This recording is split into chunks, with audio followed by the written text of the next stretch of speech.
Okay, I did want to make a separate example video for anybody that wanted something that wasn't just a straight box or just a different approach for it. So just want to show you how to go about that. So far, yep, we made our little box, got our little container. In this case, little ghost buddy is hidden. Okay. But I wanted to show you a different approach for this. So let me start a new one. And I'll go ahead and make sure to save. Example round container. Because I wanted to show you some different ways you could make use of the split body tool. Basically, we made a rectangle here, a square, a cube. You could do that.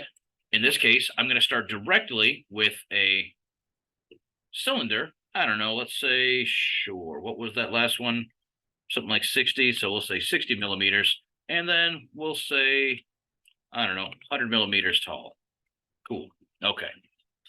So essentially, just same way I could make like a cube or anything like this, but I want to show you a different way that you could use the split body tool to create hollow shapes, anything like that. But all right, this is just a straight cylinder, super duper. Maybe I wanted to do some other stuff with it. Maybe things like I could have even created this using like a revolve tool. So even if this were instead of like directly this way, a cylinder, I could have even created something like, let me hide that and start a sketch. And again, if I'm going to use the revolve tool, I like creating something that is a reference point. And I'm just going to create that as a quick sketch and start a second one to help myself out. Still apparently have that plane selected, so that's interesting. All right, so in this case, yeah, I don't know.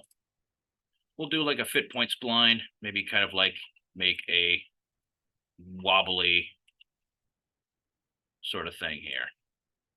Sure. And don't forget to create the rest of your object. Great. Finish sketch.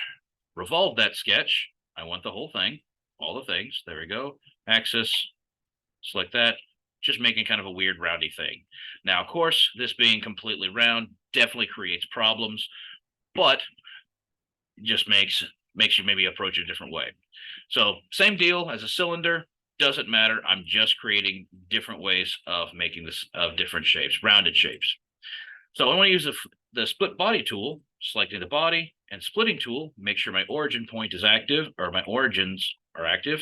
If I can't select them, remember, just temporarily hide that body, selecting there, unhide, and you can see what happens. Just that reference circle encompasses the whole thing. Great. Now I have immediately two halves. Okay, so create a couple of components. Remember, I can select the component readily and do so. Great. Selecting with the body, throws that out into a new component. Do it again with the other half. There we go. Now I can label these lid and base. So same idea with this one, but instead I'm making just kind of like an amorphous shape or anything like that. Now, obviously, I won't be able to make the hinge on the side because none of this matches, but I left the top and bottom flat for that exact reason. So I would start a sketch, and instead I'd start it on the XZ plane in this case, and I'm going to use the project tool to copy my shapes just so I have a reference. There we go. Now I can hide those if I need to. Same deal here. I'm going to create a circle, create it the exact same way. This one I made 10 millimeters. Great. Make a concentric circle right in the center there. There we are. Make that 5 again. Sure, why not? And this time, we'll make something different for how this hinge attaches. Meaning, I don't know, let's try a different circle tool. And in this case, maybe a two-point tangent circle. Now, this is going to work with a circle and a circle. So I'll have to create this with, I don't know, 2-point. Selecting right there. And I don't know, something, but this doesn't really let you work that way. So if I want something that's actually like a curve around here, it might either be better to just create a flat line. Where did the 2-point tangent work? The 2-point tangent won't work if it's not a flat edge. Oh, it wouldn't go with tangent to another circle. Correct. Okay. Very much a limiting factor. But if I have a straight line, and that is already tangent, we were just talking about, now I can create a circle off of 2 lines, and there you go. And in that case, yeah, we'll do the same. 5. Cool. Because what I'm doing with this, chopping off the excess, I just want that little quarter of that circle because I want to make a kind of curvy base. Cool. Mirror tool. There we go. I don't have anything to mirror, so better make sure that we add a line. But to make sure it doesn't get in the way, interfere, I'm going to turn that into a construction line. Go straight across. Great. Turn off construction. Mirror. Selecting the curve. Selecting the line. Now I got the 2 halves. Neat. Now proceed exactly like we did before. Unhiding one and then the other.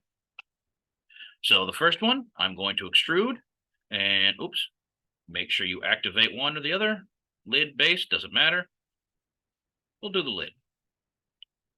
Extrude that sketch, the outer ring, and because we're selecting that side, make sure you get both those little curvy bits. And I want this to go in both directions and symmetric over the whole length. And I don't know, 10 millimeters. And that looks a little, yeah, that's probably fine. Okay, joints are there. Switch to base. There we go. And do the same. Extrude that sketch, unhide the sketch because it hit it automatically. Wrong one. I want, where is my sketch? Oh, there we go. Couldn't see it. In this case, doing the same again. Copy there. Remember, you start at an offset, or rather at an object, selecting the face of that one, and goes out, sure, 10 millimeters. Doing the same thing again. There you go. Repeat. Extrude, extrude. Start is object. That side, -10, because it goes the other way. Whoop, there you go. Okay. But now, as you can see, I'm going to create this as it will open out like that. Just a different way of approaching this, that's all. Now, what I should have done before I did this, before I made these hinges, is create a my shell to hollow that out. So I'm going to move the time slider back a little bit, and let's hollow these chunks. Hollow shell, and we'll say 3 millimeters again. There you go. Again, if you were going to add any curves, now would be the time, or before now, but you can always go back in time and change things. Unlike time travel movies. Again, selected that, 3 millimeter thickness. There we go, super duper. Snap back to current. The hinges are there. Super. Let's go ahead and save.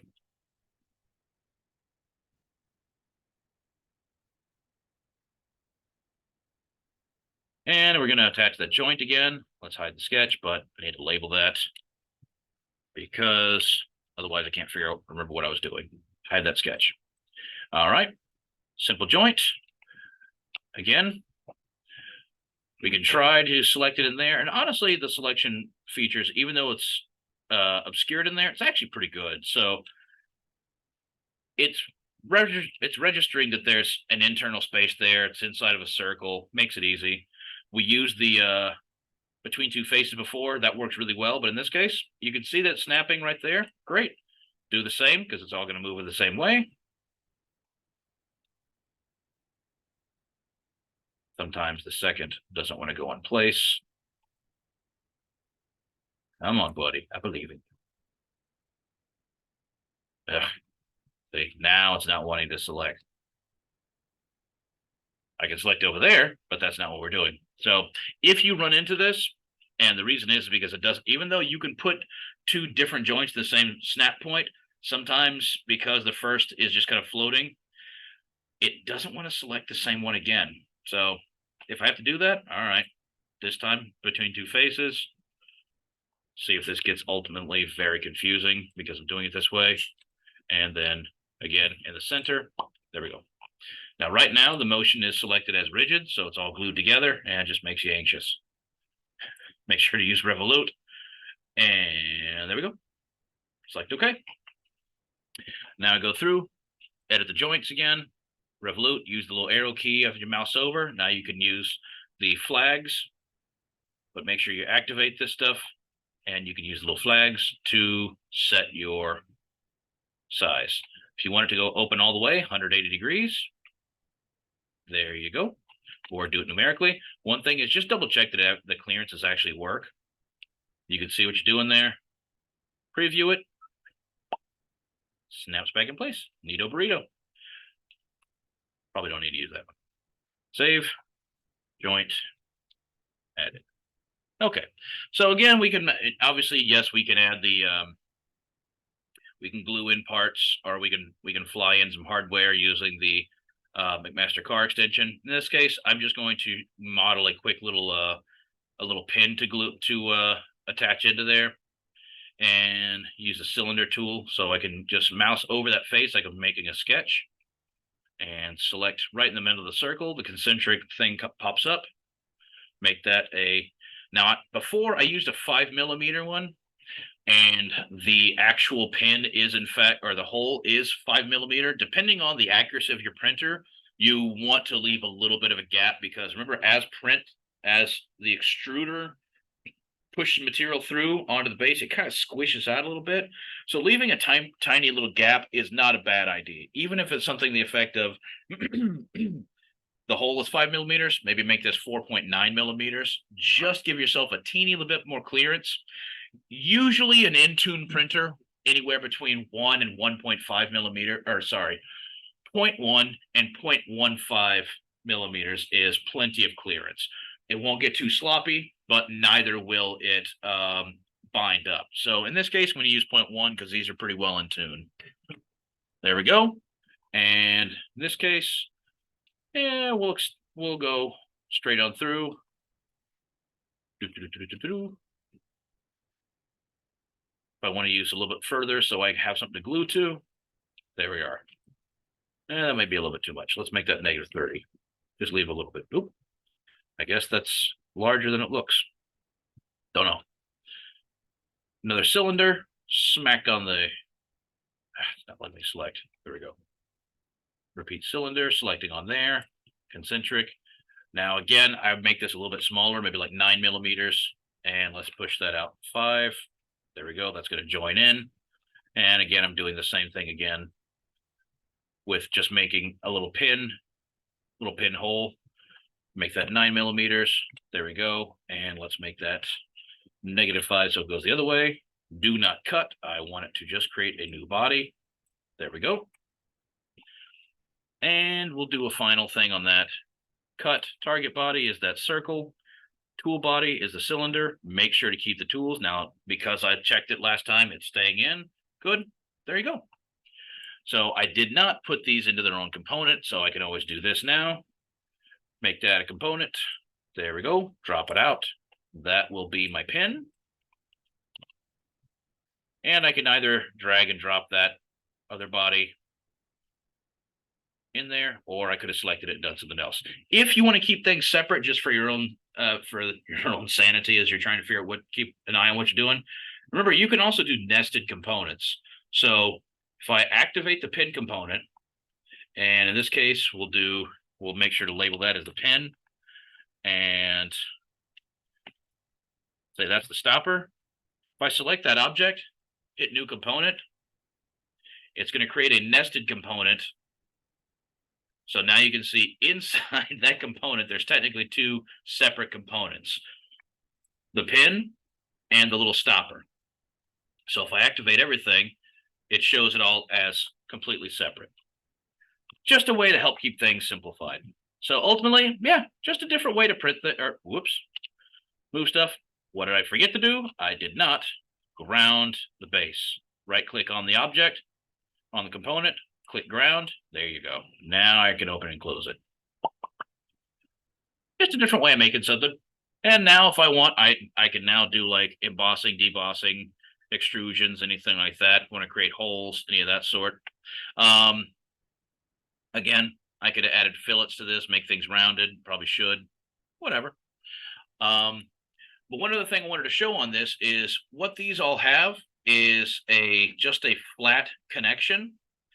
This is something above what you need to do, but I wanted to show you how you can create a little lip inside that would kind of make it a little bit more of a snug fit. To do that, what I would do is let's activate the base, go back to the shell tool, and for this one, it's 3 millimeters. I'm going to make this slightly thicker. So 4 might be a bit overkill, but there we are. So what I'm going to do now is I'm going to hide the lid entirely. Oops, hide, not activate. And we have the extrude tool. But what you can also use is thin extrude. Some of us experimented with this earlier before, but if you select that face, and I'm going to see if it'll let me do this. Now, see, it's doing it on both sides, unfortunately. I was hoping I could select just that inner edge. Let's see here. Yeah, it's not letting me select that whole thing. So cancel that. And because what I was trying to do is just extrude just this little edge here. And all it was letting me do is select the entire face because it's extrude. What I can try to do is, since that's not actually a sketch, that's more of just an edge, create a sketch on that face. And I'm going to use project tool to just copy that line. Not letting me. There we go. I just want those edges. Just selecting that inside edge. There we go. Select OK. All right. Now, should be able to use the thin extrude on just that edge. Bring it out like, I don't know, 0.5. So I've just, maybe make it 1. So you can see I've just created this tiny little lip here. That's all. That's literally all I'm doing. I'm just making this little lip. And in reality, I guess I didn't need to make the shell thicker. So I'll just leave it as 1. I'm going to see if I can step back and leave the shell thinner because don't need it to be that thick. There we go. Should all snap back around. Nope. All right. That's okay. Edit the sketch. Yep. Take a thing. There we go. There we go. Okay. And that's why my thin extrude was on the inside. I need it on the outside. Nope, just one side. There we go. Wall location, side 2. There we go.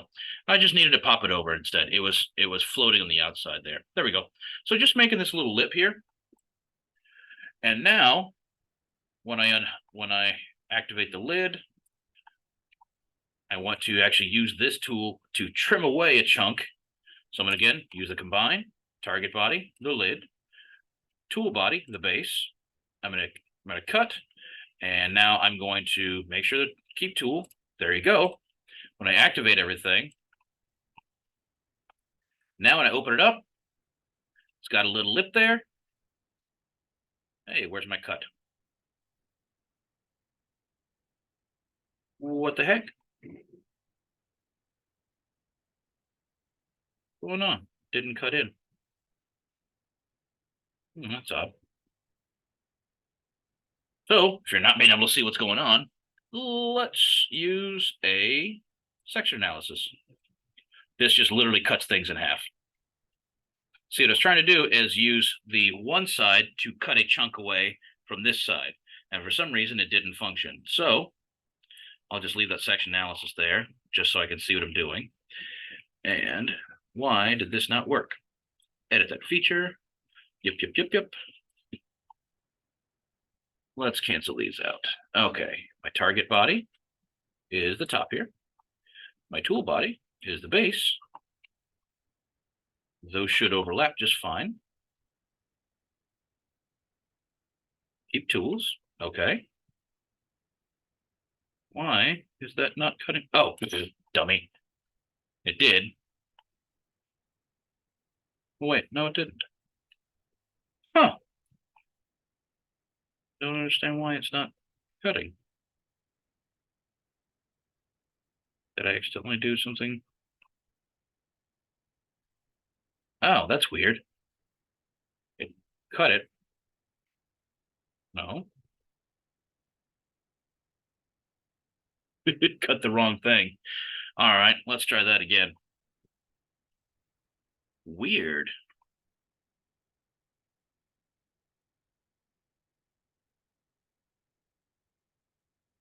What happened there? Or is...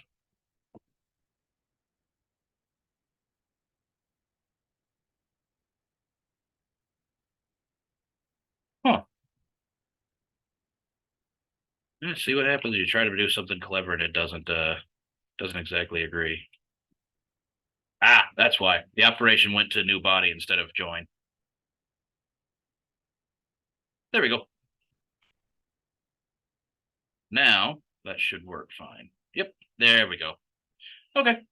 Yeah, that's what happens when you skip something. Now, one problem is I am seeing I thought that was going to work a lot better than it did. As you can see, yeah, that worked great on the flat planes, but look at the edges. And it left this little slip inside. So I guess what you have to do is, yeah, you can still do that, but instead of using the, oops, what I did before, which was using that sketch there of the very inside edge, what I should have done instead was use an offset. So I could do that and plop it right in the center. The whole thing is 3 millimeters, so let's make that 1.5, negative 1.5. Right in the middle, cool, okay. And just change my extrusion from that outer edge instead to that line, join. And now that should work, but you can see how that's instead a little ridge right in the center. Maybe we just need to also double check that that's right there. Oops, not that. My thin extrude, and make sure to plop that instead of the side or side. Put it right in the center so it's a little more well centered. There you go. And now when I open it, it's got that little latch. So technically this would be like a way to make kind of like a tiny little like certainly won't say it's waterproof, but sorry, the screen really flicked out that time. But it just creates like a little ridge.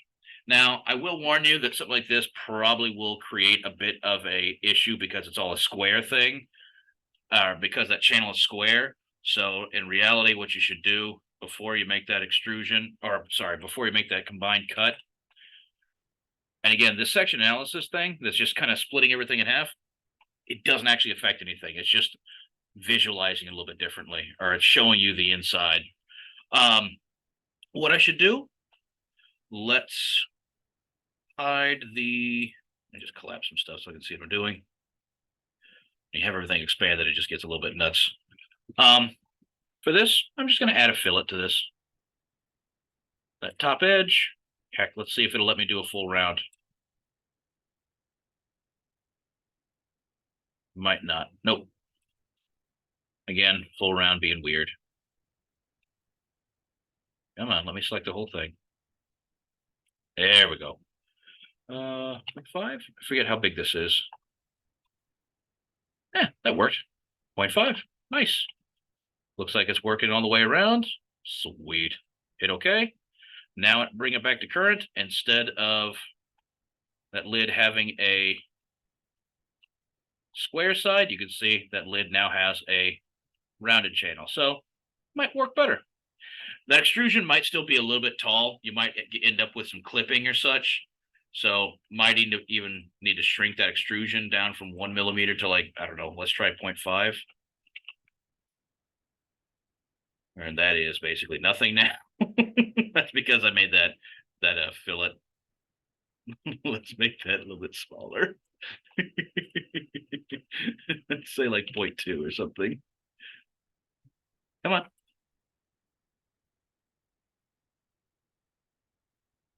That's jumping all over the place. 3. Weird. Why is that so much taller? I swear it made it I think it made it larger.